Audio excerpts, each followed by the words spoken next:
Right, so today is self-injury or self-harm, whichever we prefer, awareness day. So I thought I'd do a video.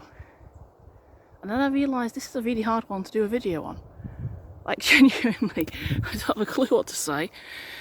It's one of the few aspects I still sort of semi-hide. I sort of joke about it and I mention it offhandedly every now and again, but I never really go into detail. I sort of feel like I shouldn't go into detail, to be honest. I think it's kind of almost dangerous to start talking about methods and severity and all that sort of stuff. So instead, I thought I'd talk a bit about the stereotypes and the myths. So the main myth, or stereotype if you like, is that it's for attention. I've got two issues with that. Issue number one, I hid it for years. I mean, literally years. There's still people now who don't know, who have no idea. There's people I have known for most of my life who do not know I've ever done it. So that doesn't really make sense of the attention thing, does it?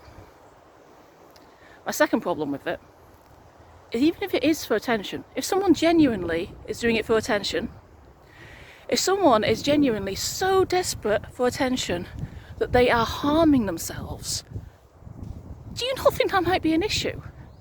I mean, that's got to be something serious, hasn't it? That can't just be, oh, it's for attention, so we must ignore them.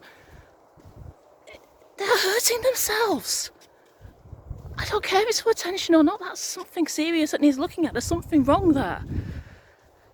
And, okay, if I'm totally honest, I think there was a small part of me that wanted someone to notice. Not because of attention, but because then someone somewhere would know that I was hurting, if that makes sense.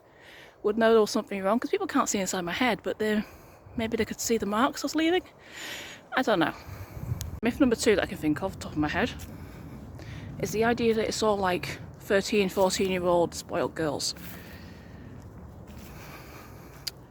Well, I'm in my 30s, and it's an issue that hasn't fully gone away yet. I mean, it's nowhere near as bad as it was, but it is still something that is an ongoing issue. At its worst, at its actual, I'd say I was probably 19, 18, 19 when it was at its worst. Definitely not 14. I wouldn't really have classed myself as spoilt either, if I'm perfectly honest. And I also started before I was a teenager. So, personally, that stereotype doesn't... Oh, I've met male self-harmers as well. So, yeah, that stereotype doesn't hold true at all in my mind. Number three is the idea that if someone self-harms, it's because they want to die. Now, this is a complicated one, because there are researched and shown links between self-harm and suicide. There are connections, there are links there. But it was never that for me.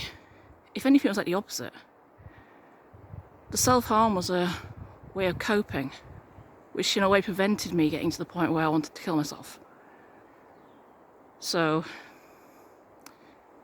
in my case at least, the self-harm was an attempt to survive, not an attempt to die. Right, number four. The idea that it's manipulative. Now, I'm not going to say that no one's ever used it to manipulate someone. Maybe they have. I've not met every person on the planet.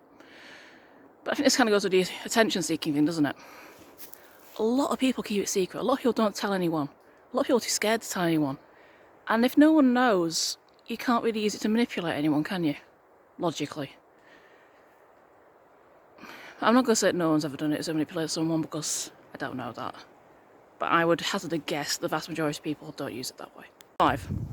It's just a trendy phase and they'll grow out of it. I'm not sure where this one came from.